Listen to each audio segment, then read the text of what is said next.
آج ہم سورۃ التوبہ کی آیت نمبر 117 کے ترجمے کو پڑھتے ہیں، دیکھتے ہیں، سمجھتے ہیں۔ شروع کرتا ہوں اللہ کے نام سے جو بڑا مہربان نہایت رحم والا ہے۔ اللہ مہربان ہوا نبی کریم صلی اللہ علیہ وسلم پر اور مہاجرین و انصار پر بھی، جنہوں نے آپ کا اتباع کیا مشکل وقت میں، اس کے بعد کہ ان میں سے ایک گروہ کے دل میں کچھ کجی آنے لگی تھی، پھر اللہ نے ان پر نظر رحمت فرمائی، یقیناً وہ ان کے حق میں بہت مہربان رحم فرمانے والا ہے۔ صدق اللہ العظیم۔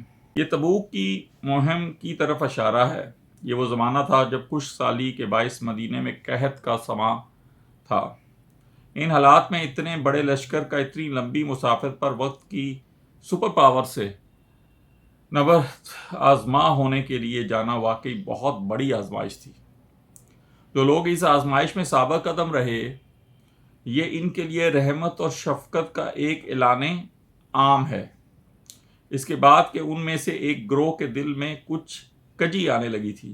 بربنائے طبع بشری کہیں نہ کہیں، کبھی نہ کبھی انسان میں کچھ کمزوری آ ہی جاتی ہے۔ جیسے غزوہ احد میں بھی دو مسلمان قبائل بنو حارثہ اور بنو سلمہ کے لوگوں کے دلوں میں عارضی طور پر تھوڑی سی کمزوری آ گئی تھی۔ صدق اللہ العظیم۔